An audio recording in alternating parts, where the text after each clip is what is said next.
여러 가지 문제점이 있어서 아주 중증적인 기억의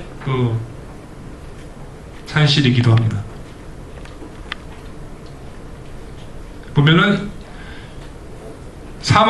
그래서 아주 획기적으로 이 사람들이 구하는 게 모든 피해 당사자를 다 기념하겠다. 그래서 한국인도 기업, 국적, 신분, 계급, 서열, 연령을 넘어서 모든 죽은 자들을 화해하겠다. 그래서 여기에 있는 강명비 초속에다가 한국인 이름, 미국인 이름, 일본인 이름, 오키나와 사람 이름을 다 기념을 하는 강명기를 세우기 시작을 합니다.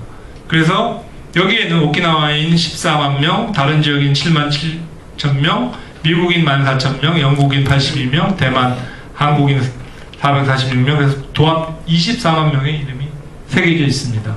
아주 센세이셔널하게 전쟁기념관의 입장에서는 용산전쟁기념관에다가 북한군 이름도 적는 아주 그런 적국의 이름도 적어주는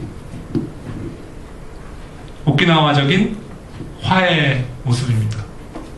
이러한 것들은 대한기억, 그러니까 보수적인 야스쿠니적 기억의 카운터 메모리라고 할 수 있습니다. 그래서 다층적인 기억 구조를 갖고 있고 지역과 국가의 충돌, 육구인, 오키나와의 옛날 이름이죠. 일본 본토인, 미국의 피해, 삼중적인 기억 구조를 가지고 있습니다. 그 다음에 또 놀라운 것은 피해자에 대한 관용과 포용을 보여줍니다. 그러니까 오키나와인, 일본 본토인, 미국군인, 한국인, 대만인들을 다 포용하는. 그러나 여전히 군 위안부 기억은 여전히 남아있는 거고요. 전쟁 책임의 문제, 평화운동의 문제 등이 초점으로 남아있습니다. 이런 총체적으로 이런 전쟁 기억이 독일과 일본과 비교를 해서 굉장히 많이 차이가 납니다. 법적인 조처의 차이, 동경재판에서 일본에 대한 미국 위주로 돼서 일본 사람들을 스스로 할 수 없었던 냉전의 격화로 이제 역컷으로 일본을 1947년에 이제 재무장을 하기 시작을 해서 냉전이 격화됐다는 거. 그 다음에 서구 중심주의는 그러니까 동양인들이기 때문에 동양인에 의한 동양인의 희생, 우리나라 사람이나 대만인의 희생에 대해서 이제 무관심했다는 거, 핵무기 사용 자체에 대한 도덕성의 문제, 그 다음에 가해자이자 동시에 피해자라는 일본인 스스로의 생각 등 때문에 일본이 망각의 길을 걷지 않았나 하는 생각입니다.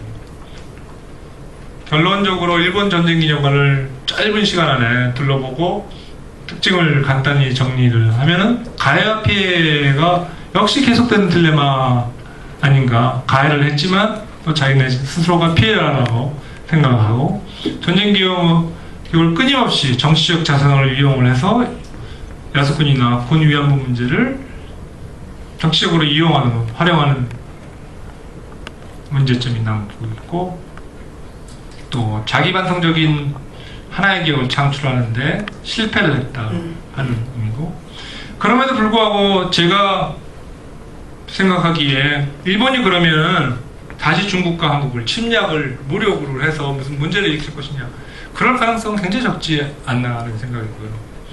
그래서 보수주의자들은 역사적인 정확성과 보편성을 수용해야 하며 자꾸 한국이나 주변 국가들이 그들을 가해와 피해라는 이중구도 안에서만 볼 것이 아니라 그들이 수용할 수 있는 능력과 의지를 키워줄 수 있는 대안을 제시하는 쪽으로, 메뉴를 제시하는 쪽으로 가야지, 아주 극단적인 이분법으로 나간다면 그들은 끊임없이 그것을 정치적으로 활용하지 않을까 하는 생각이 듭니다.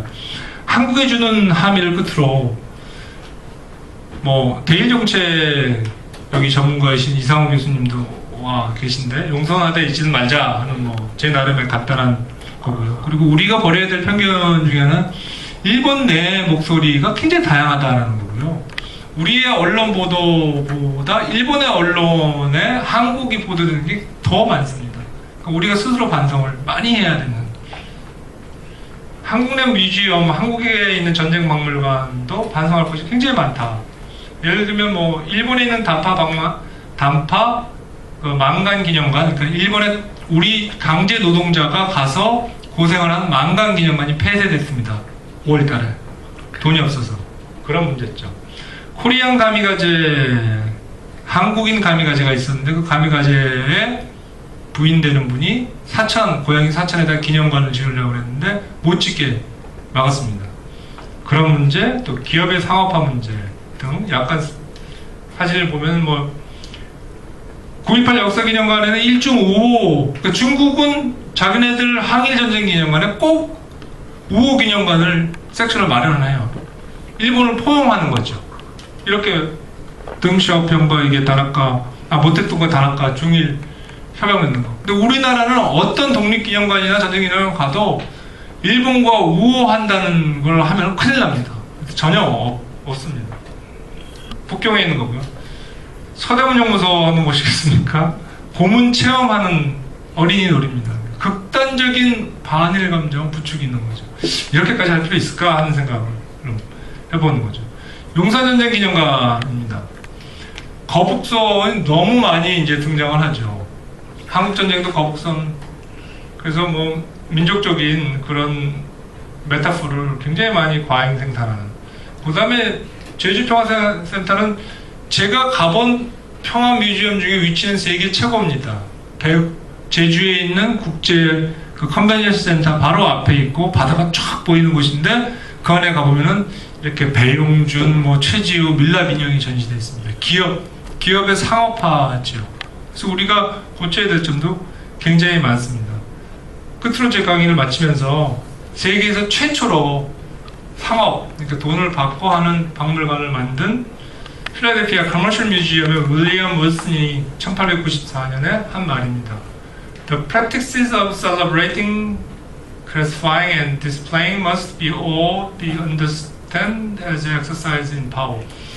전시되거나 축제를 하거나 분류를 하거나 박물관에서 일어나는 모든 일들은 권력의 행위로 이해를 해야 된다라고 말했습니다.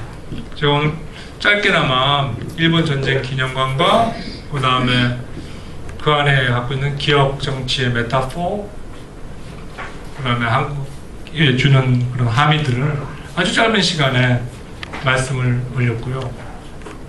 나머지 시간들은 여러분들과 함께 같이 고민을 해보고 문제 질문을 받는 시간을 갖도록 하겠습니다. 감사합니다.